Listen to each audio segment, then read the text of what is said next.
Or, mon exposé, j'avais décidé de le terminer en forme sensationnelle par l'annonce de la résolution de provoquer le prochain rétablissement des Jeux olympiques. Et allez donc!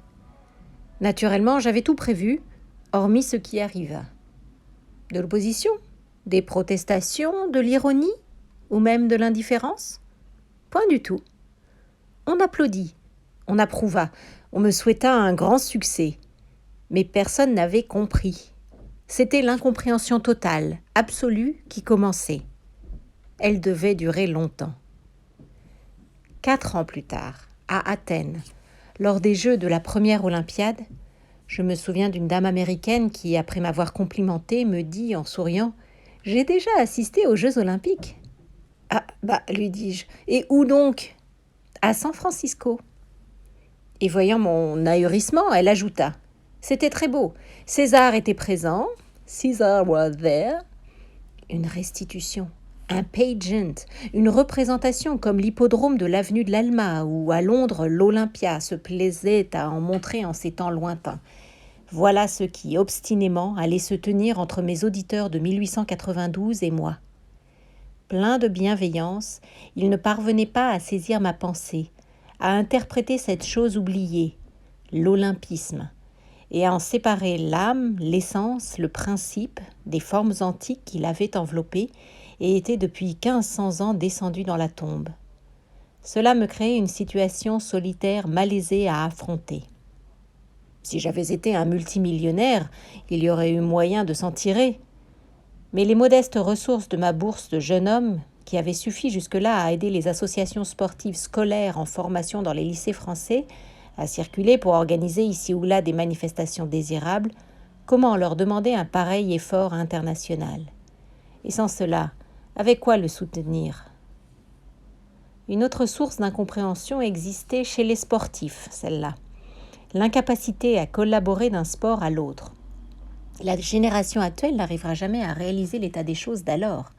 C'est qu'à y réfléchir, en effet, l'antinomie des sports entre eux est peu explicable, puisqu'ils reposent tous sur le même soubassement de joie musculaire et de développement corporel préalable.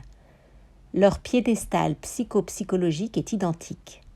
Mais voilà, les sportifs du XIXe siècle étaient profondément convaincus que la technique d'un sport, étant contraire à celle d'un autre, ils se nuisaient pratiquement entre eux. L'escrimeur se détériorera à faire de la boxe. Le rameur doit se méfier de la barre fixe. Quant au cavalier de ce temps, l'idée de courir à pied ou de jouer au football lui donnait la nausée. Il n'y avait que le tennis, alors à son aurore, et la natation, qui ne suscitassent point de méfiance. Le premier de ces exercices n'était encore qu'un passe-temps élégant, et le second, une accoutumance utilitaire recommandée par l'hygiène générale et la sécurité en cas d'accident ou de sauvetage obligatoire. Les représentants des différents sports ne s'étaient, je crois bien, jamais trouvés réunis pour une œuvre commune quand je les assemblai lors de la fondation du Comité pour la propagation des sports scolaires. 1 an plus tard, la commission d'organisation des concours du congrès de 1889, dont j'avais dressé la liste, les mit en présence officiellement au ministère de l'Instruction publique cette fois.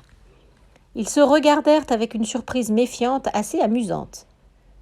Mais en tout ceci, il ne s'était agi que des potaches. Nous ne touchions alors qu'à des milieux pédagogiques. Bien différente était la situation avec les Jeux olympiques. Il faudrait maintenant manœuvrer des adultes. L'hiver de 1892-1893 se passa sans que l'idée eût le moins du monde rebondi dans l'opinion. Quand il y était fait allusion, je voyais toujours transparaître la notion de représentation hippodromesque.